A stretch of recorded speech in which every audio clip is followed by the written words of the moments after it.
Hi, my name is Alicia Lerma. This is my Week 8 journal reflection.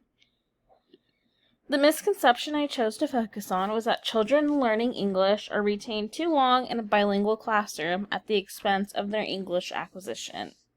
This misconception typically happens due to the way a bilingual classroom is laid out, where they are taught both their native language and English all day long. Some people believe that because of the format of the two languages, and that they're receiving both amongst the course of their day, that they're not being able to fully immerse themselves into an English language, as opposed to a different model where students are taught in English primarily the entirety of the day. However, this misconception is false because eventually there's a gradual transition to English, and the native instruction declines over time in these bilingual classrooms. So students are not going to plateau in their progress. The teachers will gradually start to decrease the native language as they see fit, as those students start to show growth in learning English. This allows for children's cognitive growth to also occur simultaneously without being interrupted by having to focus on understanding and learning a new language. They're able to still process things. They're still able to learn their academics because they're able to hear it in their native language and make that connection. And it's also allowing them to lay down this foundation of English for academic success. Most times, English language learners are lost the first couple months, years, weeks, depending on the learner, when they're thrown into a classroom with only English speaking and not knowing any English at all or very little. They often then fall behind because the teacher is not moving any slower for them. So in a bilingual classroom, they are able to have the support of their native language, but also are still being exposed to English at the same time, and are still receiving those academics. However, if they are struggling understanding it in English, they have that support of learning it in their native language as well. Bilingual programs also create a space for multi-competent language use. This allows for remediation of language skills for students that are struggling, and then also enrichment for students that are doing really well. They are able to use their language across multiple platforms, playgrounds, socially, academic, where they would not be able to make those same type of connections in an English-speaking only classroom.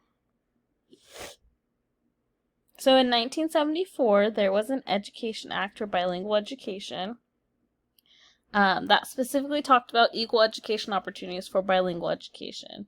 And they defined it as instruction given and study of English, and to the extent necessary to allow a child to progress effectively through the education system, the native language. They also made sure to include that poverty was not a requirement, and they included Native American children as an eligible population. They were able to provide English-speaking children the opportunity to enroll in the bilingual education programs. There was funding for teacher training, technical assistance, and instructional materials for them. This act allowed equal access to education for bilingual students. It gives the English language learners equity in their classroom amongst their English-speaking peers, because they are allowed to have that extra support, that extra instruction given to them in ways that will best suit their needs. And then it also allowed for inclusion for both English and native-speaking students by allowing English-speaking children to be able to enroll in a bilingual education program. Equity and equality for all students. The student is not at fault for not knowing English. They're merely looking to survive in a foreign territory. It's crucial that they are provided the necessary supports, tools, and materials needed to feel successful and participate in their education so that they may become functioning adults or citizens later on in life.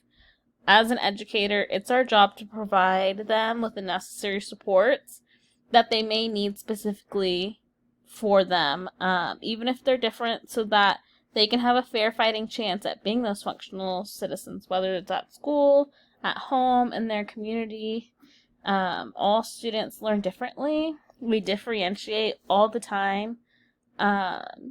And so it's important to not look at a student like, oh, you don't know English. I'm sorry, I can't change this for you.